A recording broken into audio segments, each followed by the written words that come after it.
Welcome to another week of Living a Rich Life. I'm your host, Rich James. Here on Living a Rich Life talk show, we inform, inspire, and encourage each other to live the principles of Living a Rich Life Network.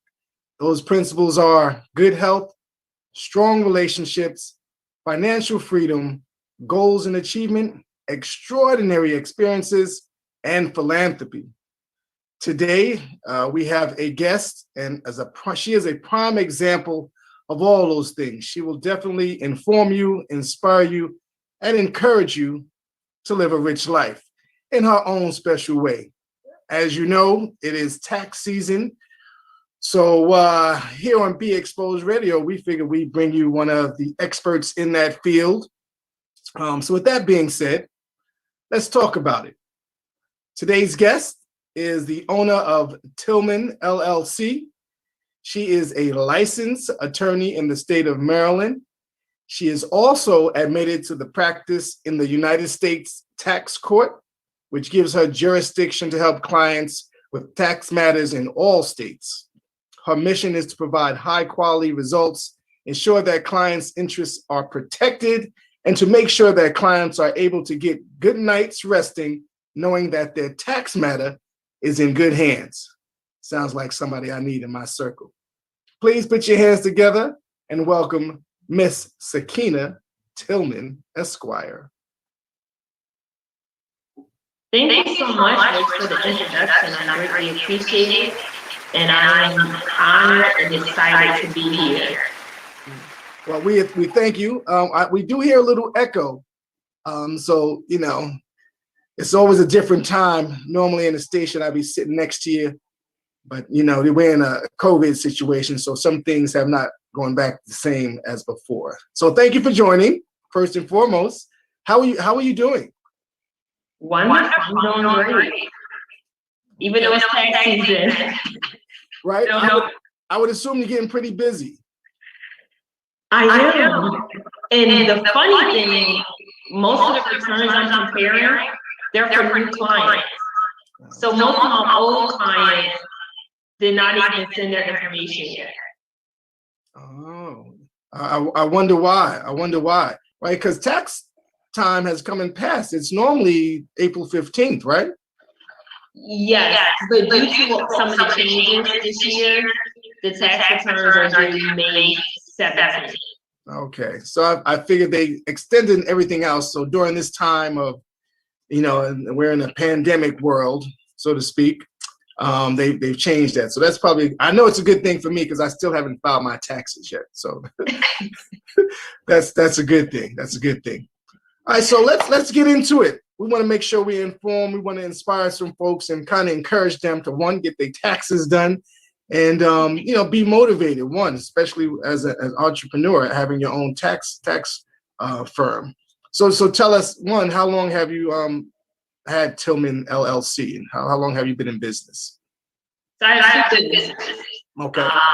Tillman LLC, I had that for 4 years, and that's just my law firm. Tillman Tax Services, that's where I just prepare strictly tax returns. I had that for 6 years. Oh, so that's that multiple stream of income. Absolutely. Okay, I know that's right. And I think somebody on my team did say that, but I might have merged everything because, you know, again, sometimes without a good team, I get lost. So tell us, you know, first, where did you go to school? So I went to several schools.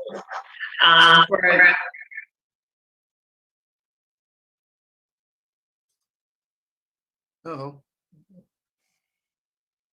Can you hear us? Yeah, I'm not sure what happened. Yeah, well, that's not on our end. No, I apologize. But for college, I went to Bloomsburg University in Pennsylvania. For law school, I went to Thomas and Coolidge Law School in Lansing, Michigan. And then I decided to go back to school and get my master's of law and taxation from the University of Baltimore School of Law. So those are the schools I went to. Been in school for a long time. Well, that's the price you pay when you're trying to do some things, right? Yes. What made you decide to become an attorney, a tax attorney, more importantly? I always wanted to be an attorney since I was 8. Like, I like helping people. That's just, I guess that's by me being the oldest child from my mother, being like the Mother Teresa, helping people. And it wasn't until my second year in law school, I took a federal income tax course. And I like numbers. So in college, I was a math tutor, always liked numbers. And when I took this class, I was like, wow, I somewhat like tax. And even though most of my colleagues, they hated tax, and it was like one of the most complicated classes in law school, I actually liked the class. I did well in it. And I decided to go back to school to get my master's in it. So that's what made me do tax. I never practiced any other area of law. It's just been strictly tax for the years that I've been licensed. Okay, well, that's important to know because tax, that's a different mindset, right? People get scared. You hear taxes, all I gotta do is stay black and pay taxes and die. Probably not in that order, but that's Right. that's usually the saying. So tell us, what does a tax lawyer actually do? So it depends. A tax attorney can do various things. In my capacity, I do what's called tax controversy. So let's say that you get a letter from the IRS saying that you owe X amount of dollars for whatever tax year, or you owe state taxes. In the capacity of tax controversy, I help you with that debt to help you maybe get into a payment plan, maybe see why you actually owe. And then there's other collection alternatives like the IRS and state has, like to pay your liability. Because if someone gets a bill for $10,000, some people can't pay that. And so instead of the IRS saying, hey, give us all this money at once, there's different alternatives. One of the most popular ones is an installment agreement. You pay monthly. They have what's called currently not collectible. That means you owe, but based on your finances, you're unable to pay now. And then the most popular one that people hear on TV or on the radio is called offer and compromise. That's pretty much when you're settling your debt less than for what you actually owe. So I help clients with those things. So you mentioned something interesting, right? Is there a thing such as that IRS actually will forgive a debt? Is that a thing? Because you hear about forgiveness programs and things of that nature. But tell us, is that something that the IRS, that's something they do, and is that something that sounds like you help folks with? So the IRS, they have what's called a collection statute expiration date. And that's a statute that says that 10 years from the date that the return was filed, the IRS has 10 years to collect the debt. And so let's say that your 2010 tax return, that's due April 15, 2017. Oh, 2011, I'm sorry. So the IRS has 10 years from that date to collect the taxes that are owed. If they go past 10 years, they're SOL, so they can't collect anymore. So that's the part of the IRS can't collect. Now, forgiveness programs, it's not so much forgiveness programs, but it's a matter of like the offer and compromise that I said, where you can settle your debt less than for what you owe. So let's say maybe you owe $50,000. You may be able to settle your debt for maybe $5,000 or $10,000. It's just based on the facts and circumstances of the case. Okay. I'm learning some stuff here. Is that me or you? I hear that noise in the back. Okay. So, all right. So as a tax attorney, you would, negotiate with the IRS if need be. Yes. So there are some programs in terms of forgiveness, and they SOL if they don't get any money owed within 10 years. Yes. I didn't know that. I will say that's a good thing to know. Is there any way that you can get your tax waived? Tax waived. You can't get the taxes. You can't get the taxes waived. However, let's say that you owe tax, like whatever the tax year, there's a tax amount owed, then they have like a first time penalty abatement. So whenever you don't file, you pay your taxes on time, then you could be assessed, meaning charged with a penalty. And if you have like reasonable cause saying, hey, the reason why I did not pay my taxes on time for X amount of reasons, then the IRS can forgive that penalty for the first time. That's what they had. Interesting. So one of the things that I hate saying dug up, but we literally found some information, is that you do have a YouTube channel. On top of that, you do things on Tuesdays on IG Live. So I want to touch on some of those things. What is the purpose of Tillman Tax Tuesdays on IG Live? And what was the motivating factor? So it's two questions. What was the motivating factor behind Tillman Tax Tuesdays on IG Live? That's the first question. Got it. So I started that in November 2014. During that time, I just found out that I passed the bar, and I was a broke graduate student. I was in my last year of getting my master's, and I knew eventually that I wanted to practice tax. But I said, how do I get my name out there? How do I create a name for myself? And I knew that, one, I can make people laugh. And I was a tutor all through college and law school. So I said, I can make people laugh, but I can also teach them. And so it started with, it was called just Tax Tuesday. And so with Tax Tuesday, I will have like a picture of me with my hair not done. And then it will have like a legal caption. It may say like the child tax credit. So you're laughing at the picture because you see that my hair is not done. I look a hot mess. But if you read the content, it's explaining what a child tax credit is, or whatever legal term that I'm trying to explain. And then from that, people really like that segment. Like, oh, wow, I look forward to that because I'm able to laugh.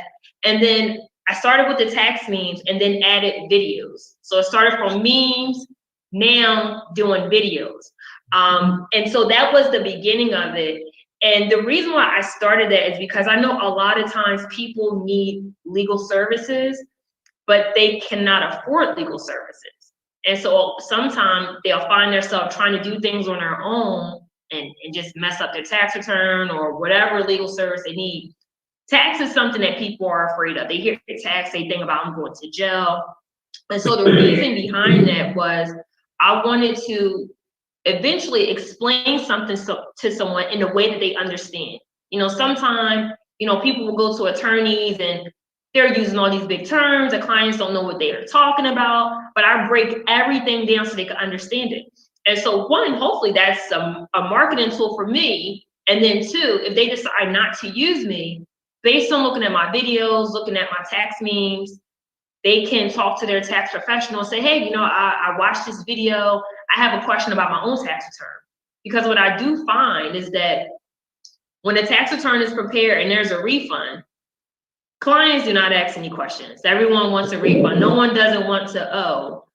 But when they do owe taxes, that's when the questions arise. So if you look at my Tillman tax tips, the videos, look at the memes, you'll get enough information where you're able to say, hey, I think I have a question that I want to ask my tax professional. So that's how it all started. I wanted to provide a segment every Tuesday where I'm able to give back to my community, able to give back and give free information without any type of charge. So that's how I started that.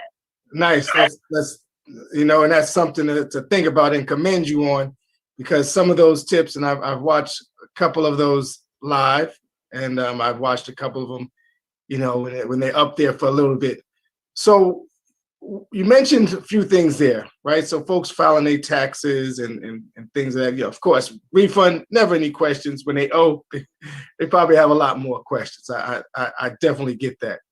What about, let's move on to your YouTube channel now, right? Because I believe the YouTube channel, it was Morning Chats with Sack. It's Monday Morning Chats with Sack. Okay, Monday Morning Chats with Sack. Yeah, Sack is my nickname. So my full name is Sequina. My nickname is Sack. That's what my family and close friends call me. Oh, okay. All right. Maybe one day I'll call you Sack. Yep. All right. So Sequina, tell us about Monday Morning Chats with Sack. What started this is that I am a person that like to pour into others. I like to inspire people to just never give up. And so from the longest that I can remember, like I'll use my social media to post a Bible scripture, a quote, something positive.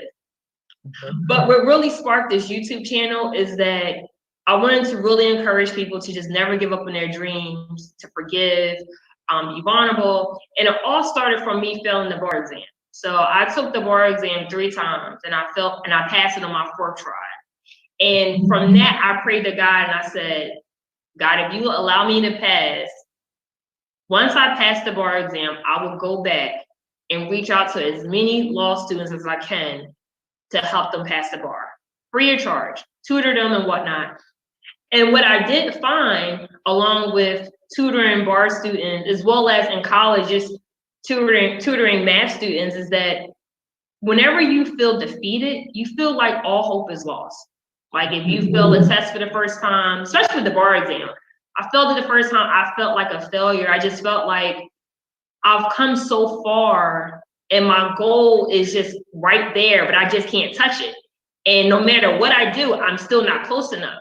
And so from that, I started, I want to say mid 2019, I want to say in June 2019, I would just start posting videos. And then the end of 2019, I was like, hey, let me make this as a YouTube channel. And one of my friends was like, you should do something like Monday morning chats with Seth. And I was like, I like that. And I was just consistent.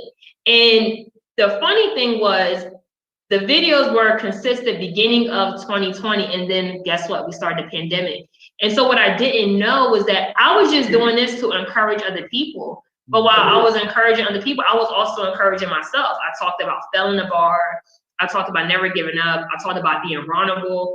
I talked about like forgiveness. I teach a Bible study. So the agendas that I may have in Bible study, I will incorporate that in some of my chats.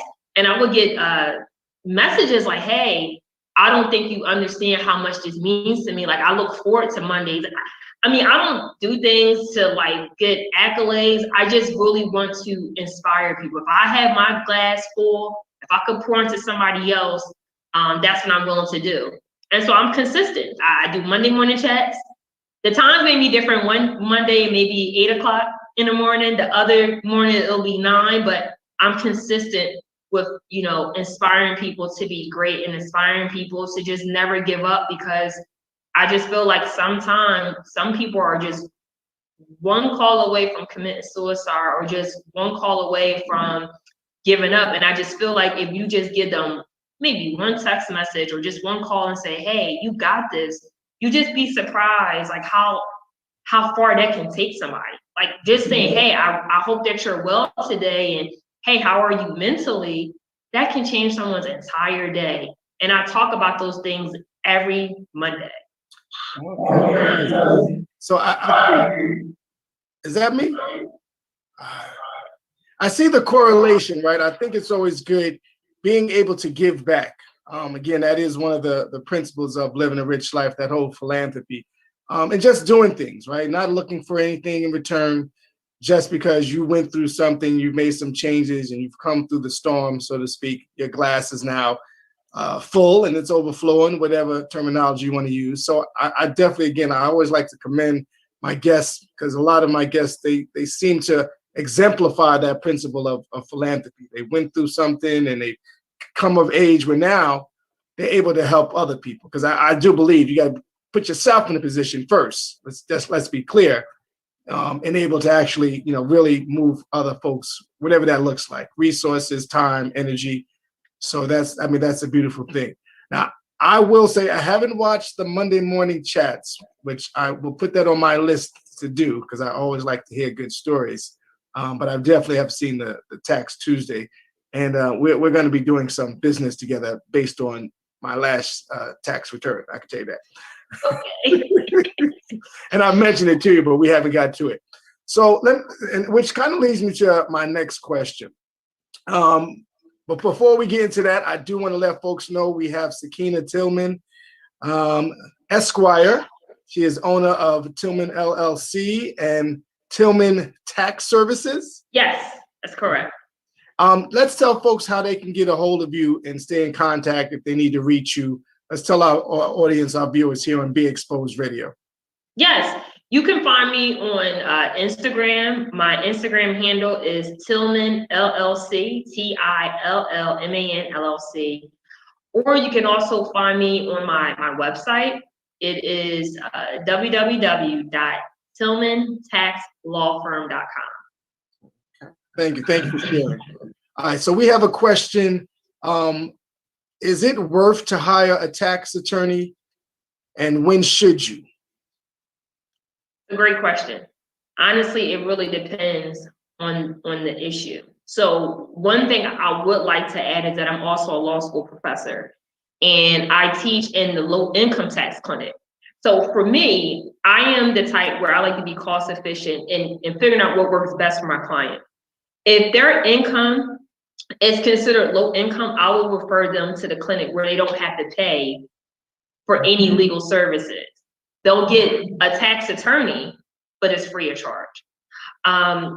When it comes to a tax attorney, what you do find, people will hire a tax attorney when they owe maybe over $20,000 in debt or more, and everything is factual. So what I would do, if someone's looking for my services, I will have a consultation with them to see what the issue is. And if I believe that an attorney is needed, then I will let them know. Or I would tell them, hey, based on everything that you provided, I think you could do this yourself. And here's all the steps you need to do. That way it saves them money and it saves me time. So it just really depends on the facts and circumstances of the case. Okay. We got a from a viewer.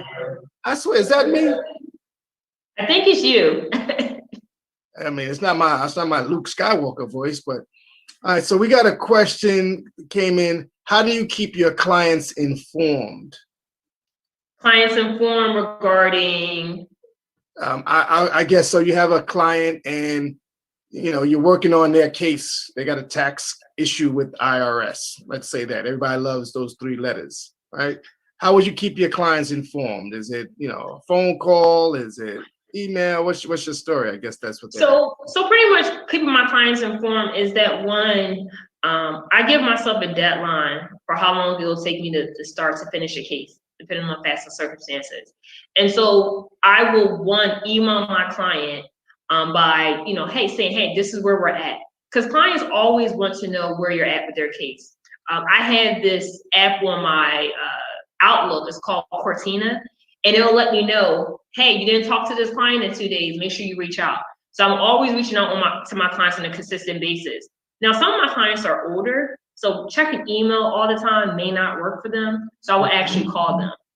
So I'll make sure I check up on them on a weekly basis. Sometimes it may be bi-weekly, just depending on where we're at with their case. Okay. So really, it depends on the circumstance. Yes. Okay. All right. So let's get into some, like I said, it's tax season. What if, how long can you go without filing your taxes? So the first question becomes, are you required to file? And so every year there is a threshold based on your income to determine if you're required to file a tax return. Okay. So every year that number increases due to inflation. And so when clients tell me that, the first thing I ask them is, well, how much income did you make for the year? If someone does not meet the income threshold for whatever year they're trying to file, technically they're not required to file a tax return, but they may want to file a tax return so that way the taxes that they did pay throughout the year, they can get that back as a refund. Or they may have children that they're able to claim on their tax return, and they're able to get like the earned income tax credit and a child tax credit. Interesting. See, I'm taking in some stuff. I am taking in some stuff. So when you file, so again, you pretty much, there's a percentage, right? There's a percentage versus, how much you make that they take out of your, and this might be a little too detailed, but, if there's that range, and then within that range, you pay a certain income tax. That's right. Okay. Yes. So I'm getting that right. Yes. So, I heard of something called 2 out of 5 year rule. and again, I'm a novice. I really didn't really care about taxes because I had somebody else doing for me, right? But my team, they start asking these questions. And what is the 2 out of 5 year rule? Is that a term you're familiar with? That's not really a legal term. But what I can say, what I probably think it is related to, is that if you are seeking a refund for a return, then you have 3 years from the date that the return is due. So let's say that, a client didn't file their 2018 tax return. That 2018 tax return will be due April 15, 2019. So they have until April 15, 2022 to file it to get that refund. So there's no 2 out of 5 rule. Per se. Gotcha. Yeah. Okay. I don't know. That's why we have you on the show. That's why we have Sequina Tillman, Esquire, on the show to help us with our tax questions. So if you are watching, if you are listening, by all means, you can call in. And I need to memorize the number. Or I think I'm gonna get Monty to have it scroll across the screen or something. It's already on the screen. Give us a call. It's 443-642-9403. So you can call us. Be Exposed Radio. We'll take your tax questions, and we'll get you motivated and get you inspired to do all things good. So we have someone, I think they might have just joined. Maybe you can share again what kind of tax work you handle. Yeah. I handle what's called tax controversy. So if you owe the IRS taxes, or you owe the state, I can help you get into a payment plan. Or if you are in an audit, I can help you with that, figure out why the IRS decided to select your return for audit. I also prepare tax returns, whether it's the current year or older years. And I also do, along with tax prep, I'm also do business formation. So if someone's interested in forming a business, whether it's a limited liability company, nonprofits, I really love nonprofits, or just a basic corporation, I'm able to do that as well. Okay, thank you. So when might the IRS audit you? I mean, there's a lot of people in the world. Who picks that out? The audit police? What? So that's a great question. Returns get randomly selected. And pretty much when a return gets randomly selected, there may be like a red flag. Maybe someone is claiming a child that someone else has claimed, or maybe there was 3 W-2s that the taxpayer receives, but on the tax return, there's only 2 W-2s that's reported. But what I am finding, and I'm actually going to prepare, I'm going to write a scholarly article this summer regarding this. What I've been finding is that most of the returns that have been audited by the IRS, most of them are low income, and you do find most of the taxpayers that are high income earners, it's less likely that their return will get audited. That doesn't mean that the return was prepared correctly, but it's a likely chance. And it plays a major issue when you look deep into the returns that's being audited, because some of them are low income, or some of them just are middle class taxpayers. And once they get audited with all the penalties, interest that are assessed, they're unable to pay the bill. So what do you think that the low income are actually targeted? I think so. So hopefully during my research this summer, I will be able to really point that out. And I'm able to see that a lot now because I do work in the low income tax clinic. And most of these clients, they're below the poverty line. If they receive a bill from the IRS for $500, $500 may not be a big deal to someone else, but to someone that's making $15,000 a year, paying the IRS $500, that is a lot of money. So hopefully during my research, I'll be able to try to figure out most of the returns that are being audited, low income, and what's the likelihood of them paying that back, Or if they don't pay it back, what's the likelihood of the IRS trying to like take their wages, like garnish their wages, and things of that sort. So I'm going to actually do the comparison. So I'm in a process now, I'm trying to gather all of my data so I can write this summer and get that article published. Well, we look forward to following up. Thank you. We definitely look forward to following up on that, because that's interesting. When you mentioned, the low income, it seems like low income families, individuals seem to always be the ones attacked. I never understood. Well, So it's deeper than just that. They're being targeted, but one of the biggest issues, if you want to think about it from a grand scheme of things, is that during tax season, if you're low income, this may be the only time where you're able to get a large lump sum of money.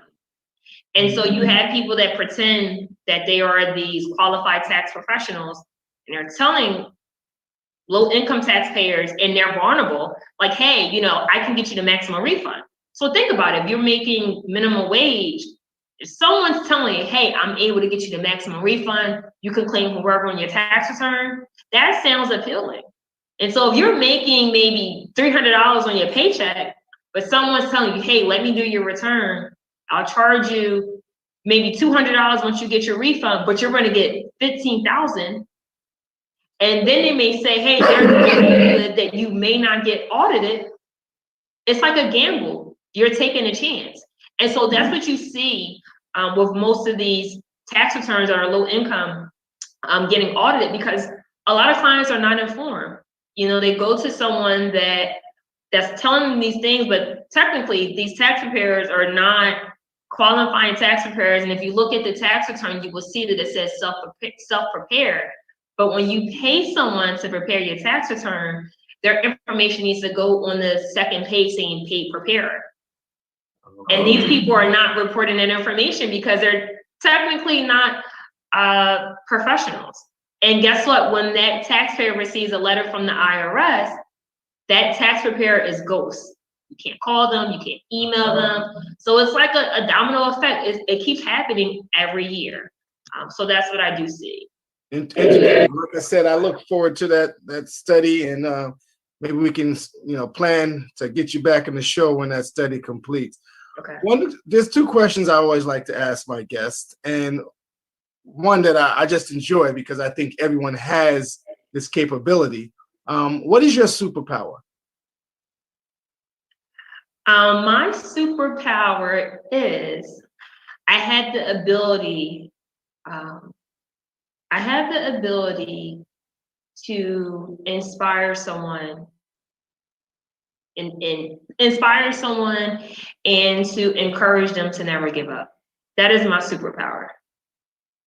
Okay, we'll take that. Wasn't a trick question. I might question if you say you can fly, so I'm just waiting for. Can't fly. I'm waiting for somebody to give me some crazy answer like that. What recommendations or even suggestions would you give to someone that's looking to be in your profession, specifically in your profession as a tax attorney? What recommendations would you provide? To never give up. I think that regardless if it's being a tax attorney or an attorney or whatever goal that you have, if you set your mind to whatever you want, you can become that. But I think sometimes, people will see me and think, hey, I'm accomplished, but, I failed a lot of times. I failed my way to success. So if you want something, you have to make the decision to say, I am not going to give up no matter what. So if it's something that you want, you have to keep going. Scrape a knee, dust yourself off, and just try again. You cry, wipe those tears, and just try again. Well said. Well said. The other question I like to ask my guests, usually it's the end of the show, but I'm gonna ask it now because I want to close out with something a little different. What does living a rich life mean to Sequina Tillman, Esquire? Living a rich life. Living a rich life to me means being mentally healthy. Making sure that my mental health is number one. Mm-hmm. living a rich life also means doing things that make me happy, being close to God, establishing healthy relationships, because I believe that success is never done in isolation. So, you're successful based on the people that you surround yourself with, and your friends, colleagues, that can take you to another level further than you could take yourself. Family, having great ties with your family, and lastly, being a leader.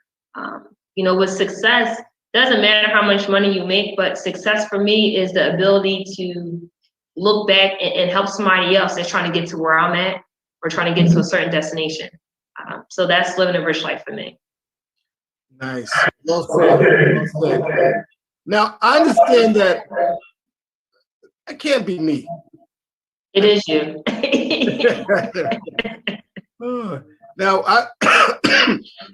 excuse me. I understand, again, based on some of the research my team put together, that you are currently president-elect of the Monumental City Bar Association. Yes, I will be the incoming president effective July 1st of this year. Okay, well, congratulations from Thank us you. here at Be Exposed Radio and Living a Rich Life talk show. Congratulations. Thank you.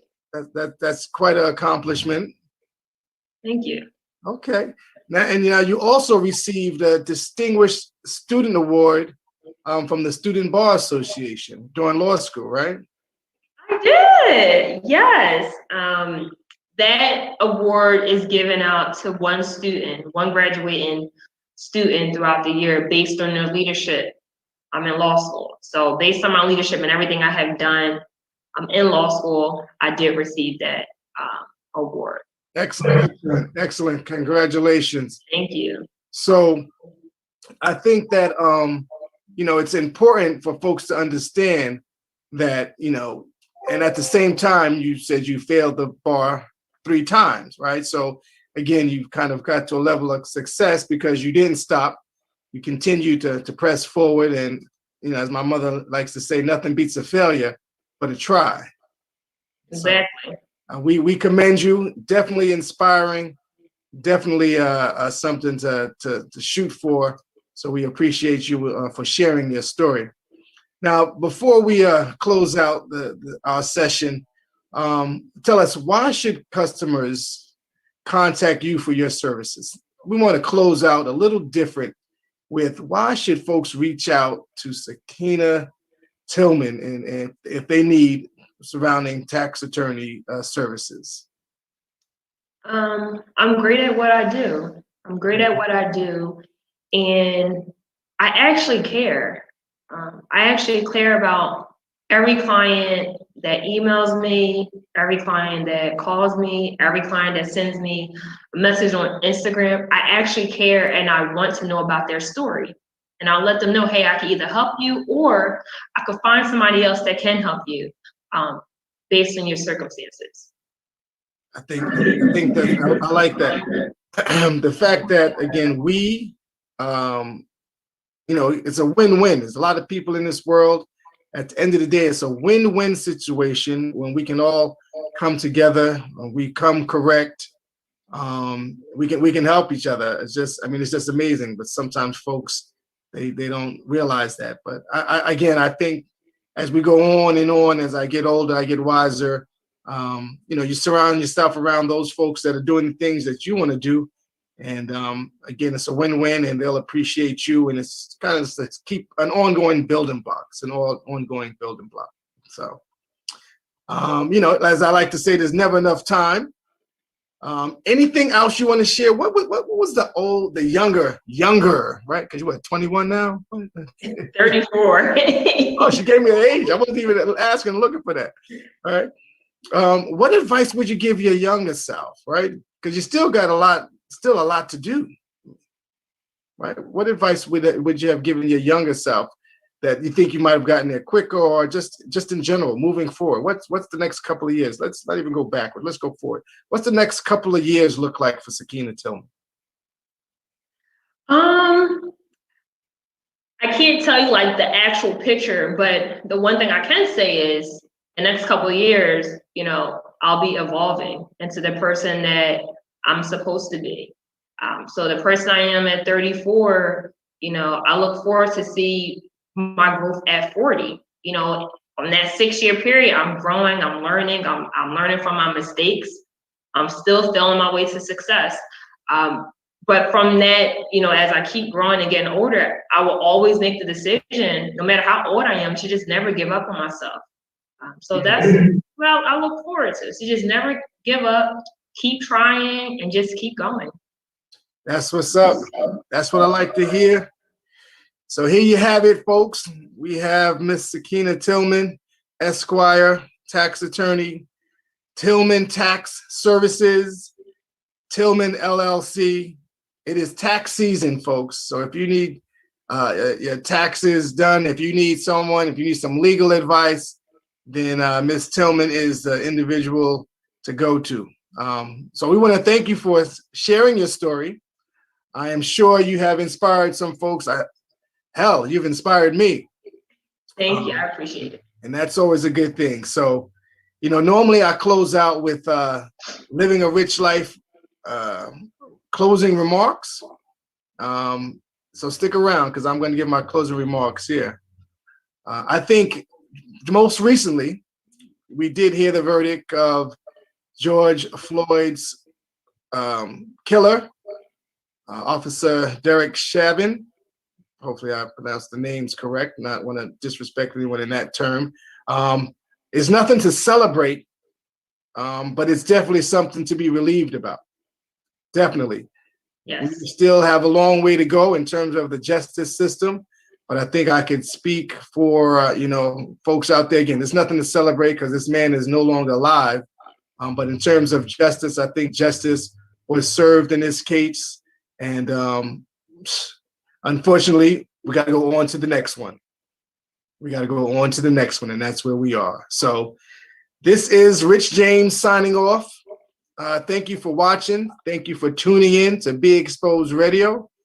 This is what we do. We get together, we have good conversation, we inform, we inspire, and we encourage you to live a rich life. Until next week, I'll see you. Thanks for watching. Thanks for listening. Good night.